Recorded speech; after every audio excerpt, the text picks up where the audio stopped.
السلام علیکم ورحمۃ اللہ وبرکاتہ۔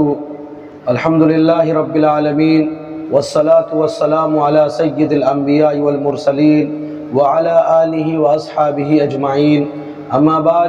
اعوذ باللہ من الشیطان الرجیم، بسم اللہ الرحمن الرحیم۔ انما اموالکم واولادکم فتنہ واللہ عندہ اجر عظیم، صدق اللہ العظیم۔ قابل احترام بزرگوں، دینی بھائیوں اور میری پیاری ماں اور بہنوں، اللہ رب العزت کا بڑا کرم ہوا، اس کا احسان ہوا کہ ایک بار پھر اللہ تبارک و تعالیٰ نے مجھے دین کی بات کہنے اور ہم سب کو سننے کی توفیق عطا فرمائی۔ دعا کریں کہ اللہ تبارک و تعالیٰ مجھے حق بات کہنے کی توفیق عطا فرمائے اور ہم سب کو اس پر عمل کرنے کی توفیق عطا فرمائے۔ ابھی میں نے آپ حضرات کے سامنے قرآن کریم کی ایک آیت تلاوت کی جس کا سادہ سا ترجمہ یہ ہے، انما اموالکم واولادکم فتنہ، کہ بے شک تمہاری اولاد اور تمہارا مال تمہارے لیے آزمائش کا ذریعہ ہے۔ واللہ عندہ اجر عظیم،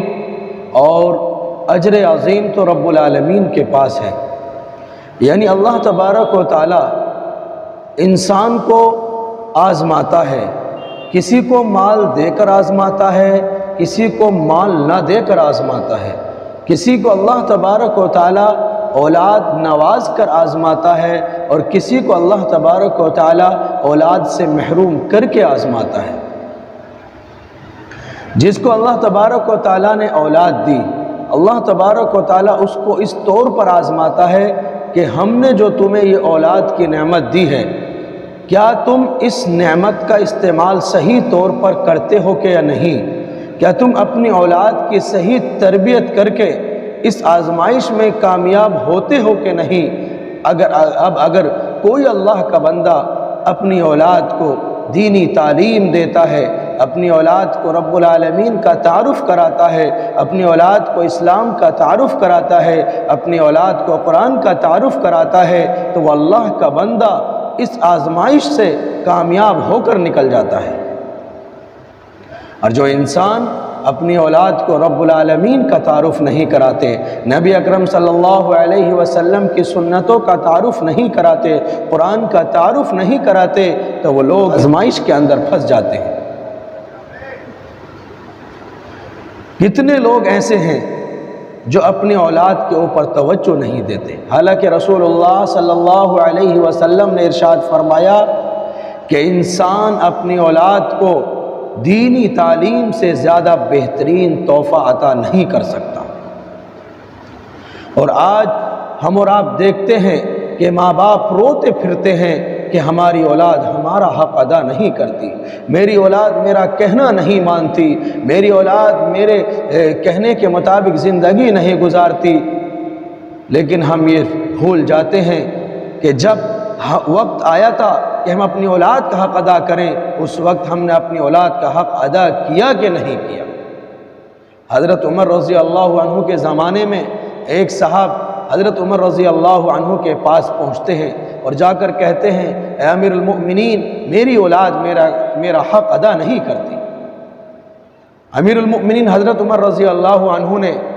ان کے بیٹے کو اپنے پاس بلایا اور بلانے کے بعد کہا کہ تمہارے والد تمہارے تعلق سے اس طرح کی شکایت کر رہے ہیں۔ ان کے بیٹے نے کہا کہ ان کی شکایت بالکل جائز ہے، یہ جو کچھ کہہ رہے ہیں یہ بالکل صحیح کہہ رہے ہیں، لیکن میرے والد سے ذرا معلوم کیجئے، کیا انہوں نے بھی اپنی اولاد کا حق ادا کیا ہے؟ کیا انہوں نے میرا حق ادا کیا ہے؟ انہوں نے میرا حق ادا نہیں کیا۔ وہ اس طریقے سے کہ انہوں نے جس عورت سے شادی کی ہے وہ مسلمان نہیں ہے،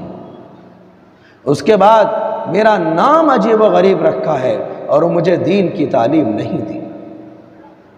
تو اولاد کا حق یہ ہے کہ انسان سب سے پہلے اپنی اولاد کے لیے، کہ جس کے ذریعے سے اللہ تبارک و تعالی اس کی اولاد کو اس دنیا کے اندر بھیجے گا، یعنی نیک عورت کا انتخاب کرے، اس کے بعد اپنے اولاد کا بہترین اچھا سا نام رکھے اور اس کے بعد اپنی اولاد کو دینی تعلیم دلوائے۔ ہم اور آپ کتابوں کا مطالعہ کرتے ہیں تو ہماری مائیں اور بہنیں ایسی گزری ہیں کہ اپنے بچوں کی تربیت اس طور پر کرتی تھیں کہ وہ جب دودھ پلایا کرتی تھیں تو اپنے بچوں کو باوضو ہو کر دودھ پلایا کرتی تھیں۔ ایک واقعہ آپ حضرات کی خدمت میں پیش کرتا ہوں کہ حضرت بایزید بسطامی رحمۃ اللہ علیہ کا واقعہ ہے کہ ان کے والد کا انتقال بچپن میں ہو چکا تھا۔ یہ بچپن میں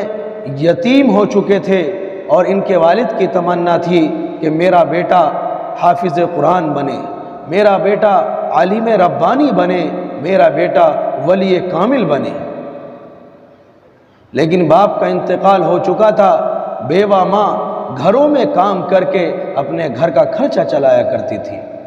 لیکن دل کے اندر وہ کڑن تھی، وہ فکر تھی کہ میرے شوہر کی تمنا یہ تھی، میں کس طریقے سے اپنے شوہر کی اس تمنا کو پورا کروں، کس طریقے سے میں اپنے بچے کو حافظ بناؤں، کیسے میں اسے عالم ربانی بناؤں، کیسے میں اسے ولی کامل بناؤں۔ جب پوچھا تو پتہ چلا کہ فلاں بستی میں ایک مسجد ہے اور اس مسجد کے اندر ایک بزرگ ہیں جو بچوں کو قرآن کریم کی تعلیم دیتے ہیں، جو بچوں کو حافظ قرآن بناتے ہیں، جو بچوں کو عالم ربانی بنانے میں لگے ہوئے ہیں۔ یہ اپنے اس بچے کو لے کر ان کے پاس جاتی ہے اور جا کر کہتی ہے کہ میرے اس بچے کے والد نہیں ہیں، ان کا انتقال ہو چکا ہے، لیکن ان کی تمنا یہ تھی کہ ان کا بچہ عالم ربانی بنے، اپنے وقت کا ولی کامل بنے، اور اس لیے میں آپ کے پاس لے کر آئی ہوں، آپ کا بڑا نام سنا ہے۔ بزرگ کہنے لگے اللہ سے دعا کریے، آپ نے بہت بڑی بات کہی ہے کہ آپ کا بیٹا عالم ربانی بنے، بس آپ رب العالمین سے دعا کیجئے اور ہم محنت کریں گے۔ اور انہوں نے یہ بھی کہا کہ میرا یہ بچہ بہت چھوٹا ہے، اسے میری یاد بھی آئے گی، تو اس کو آپ چھٹی مت دینا۔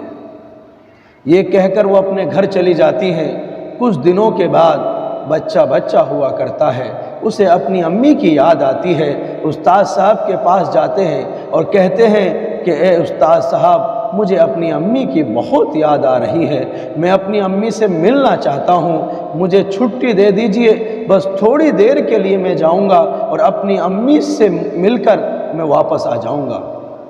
استاد صاحب نے اپنے دل کے اندر سوچا، میں نے اس بچے کی اماں سے وعدہ کیا ہے کہ جب تک یہ عالم ربانی نہ بن جائے اس وقت تک میں اس کو چھٹی نہیں دوں گا۔ اب اگر میں اس کو چھٹی دیتا ہوں تو اس کی والدہ سے کیا ہوا وعدہ ٹوٹتا ہے، اور اگر چھٹی نہیں دیتا ہوں تو معصوم بچہ ہے، اس بچے کا دل ٹوٹتا ہے۔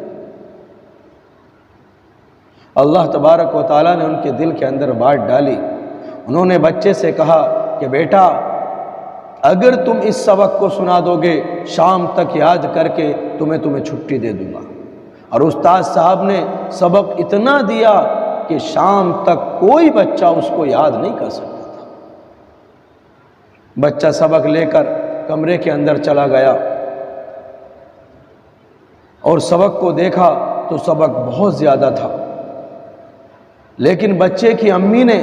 بچپن سے اس کے دل کے اندر یہ بات ڈالی تھی کہ بیٹا، کوئی بھی کام ایسا نہیں ہے جو رب العالمین کے لیے مشکل ہے، رب العالمین ہر کام کو آسان فرما دیتا ہے۔ بچے نے مصلی بچھایا اور مصلی بچھا کر رب العالمین کے سامنے ہاتھ پھیلائے اور کہنے لگا، اے میرے خدا، اے میرے پروردگار، مجھے اپنی امی کی بہت یاد آ رہی ہے، میں اپنی امی سے ملنا چاہتا ہوں، لیکن استاد صاحب نے اتنا سبق دیا ہے کہ میں اس کو یاد نہیں کر سکتا، لیکن آپ کے لیے کوئی مشکل نہیں ہے، اگر آپ چاہیں گے تو میں اس سے بھی زیادہ سبق یاد کر لوں گا۔ اور دعا کرنے کے بعد بچے نے سبق یاد کرنا شروع کیا۔ شام تک وہ سارا سبق یاد کر لیا۔ استاد صاحب کے پاس گیا اور جا کر کے سارا سبق سنا دیا۔ استاد صاحب حیران کہ اتنا سارا سبق اس بچے نے کیسے یاد کر لیا، اور اپنے دل کے اندر سوچا کہ یہ کوئی معمولی بچہ نہیں ہے، بلکہ اس بچے کے اوپر رب العالمین کی خاص نظر کرم ہے۔ بچے کو چھٹی دے دی کہ جاؤ اپنی اماں سے مل کر جلدی مدرسہ واپس آ جانا۔ بچہ خوشی خوشی اپنے گھر کو جاتا ہے اور جا کر اپنے گھر کا جو ہے دروازہ کھٹکھٹاتا ہے، اندر سے آواز آتی ہے، کون؟ بچہ کہتا ہے کہ امی جان میں آپ کا بایزید ہوں، میں آپ سے ملنے کے لیے آیا ہوں، امی جان مجھے آپ کی بہت یاد آ رہی تھی، مجھے آپ کی یاد بہت ستا رہی تھی، میں آپ کا دیدار کرنا چاہتا ہوں، میں آپ سے ملنا چاہتا ہوں، دروازہ کھولیے۔ لیکن اندر سے آواز آتی ہے کہ یہ میرا بایزید نہیں ہو سکتا، یہ میرا بایزید نہیں ہو سکتا، میرا بایزید تو مدرسہ پڑھنے کے لیے گیا ہے، میرا بایزید تو حافظ قرآن بننے کے لیے گیا ہے، میرا بایزید تو عالم ربانی بننے کے لیے گیا ہوا ہے، میرا بایزید تو اپنے وقت کا ولی کامل بننے کے لیے گیا ہے، اور وہ جب تک ولی کامل نہیں بن جاتا میرا بایزید گھر واپس نہیں آ سکتا۔ اماں نے دروازہ نہیں کھولا، بچہ مایوس ہو کر روتے ہوئے استاد صاحب کے پاس آیا۔ استاد صاحب نے دیکھا کہ بچہ تو بڑا خوشی گھر کو گیا تھا، لیکن جب گھر سے لوٹا ہے تو روتا ہوا آیا ہے، اس کی آنکھوں میں آنسو ہیں۔ استاد صاحب نے پوچھا بیٹا کیا ہوا؟ بچے نے سارا ماجرا سنایا، اور اس کے بعد استاد صاحب نے بچے کو اپنے سینے سے لگا لیا، بس ایک بات پوچھی کہ بیٹا کیا تم اپنی امی سے ناراض تو نہیں ہو؟ بچے نے کہا کہ استاد صاحب میرا دل بہت ٹوٹا ہے، لیکن میں اپنی امی سے ناراض نہیں ہوں، وہ میرا بھلا چاہتی ہیں، وہ مجھے کچھ بنانا چاہتی ہیں، اس لیے انہوں نے دروازہ نہیں کھولا۔ اور اس کے بعد کہا کہ استاد صاحب میری آپ سے ایک درخواست ہے، میرا دل تو بہت چاہے گا کہ میں اپنی والدہ سے ملوں، اپنی امی کے چہرے کا دیدار کروں، لیکن آپ مجھے اس وقت تک چھٹی مت دینا جب تک میں عالم ربانی نہ بن جاؤں، جب تک میں وہ نہ بن جاؤں جس کو بنا ہوا میری امی مجھے دیکھنا چاہتی ہیں۔ اور اس کے بعد 17 سال تک حضرت بایزید بسطامی رحمۃ اللہ علیہ اپنے گھر نہیں گئے۔ 17 سال کے بعد جب ایک نوجوان ہٹے گٹے ہو گئے، ایک دن استاد صاحب تہجد کی نماز پڑھنے کے بعد تھوڑی دیر آرام کے لیے لیٹ گئے۔ خواب میں ہم سب کے آقا تاجدار مدینہ سرکار دو عالم صلی اللہ علیہ وسلم کی زیارت ہوتی ہے، اور آپ فرماتے ہیں کہ آپ کے پاس جو بچہ بایزید بسطامی ہے اب یہ معمولی بچہ نہیں رہا ہے، اللہ تبارک و تعالیٰ نے اس کو بہت اونچا مقام عطا فرمایا ہے، اس کی یہ جگہ نہیں ہے۔ اور اس کے بعد استاد صاحب کی آنکھ کھل گئی اور جا کر کے دیکھا کہ بچہ تہجد کی نماز پڑھ رہا ہے۔ سلام کے بعد بچے کو اپنے پاس بلایا، اسے اپنے سینے سے لگایا، اور سینے سے لگانے کے بعد اس سے کہا کہ بیٹا اب تمہاری یہاں جگہ نہیں ہے، اللہ تبارک و تعالیٰ نے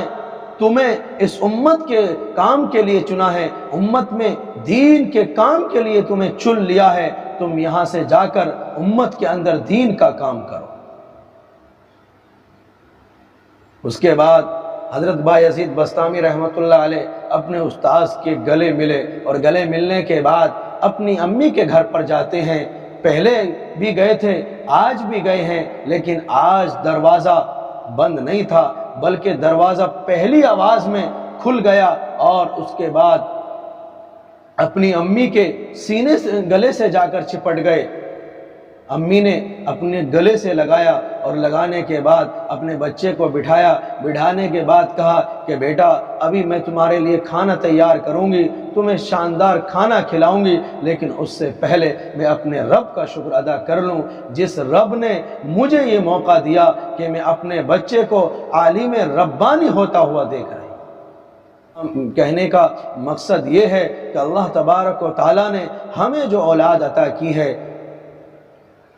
وہ ہمارے لیے آزمائش کا ذریعہ ہے۔ اگر ہم اپنی اولاد کو صحیح تعلیم دلوائیں گے، قرآن کریم کی تعلیم دلوائیں گے، رب العالمین کا تعارف کرائیں گے، نبی اکرم صلی اللہ علیہ وسلم کی سنتوں کا تعارف کرائیں گے، آپ کے لائے ہوئے دین کا تعارف کرائیں گے، تو ہم اس آزمائش میں کامیاب ہو کر نکلیں گے اور اللہ تبارک و تعالی اس کا بدلہ ہمیں دنیا کے اندر بھی عطا فرمائے گا اور آخرت کے اندر بھی عطا فرمائے گا۔ اس لیے میرے پیارے بھائیوں اور بہنوں،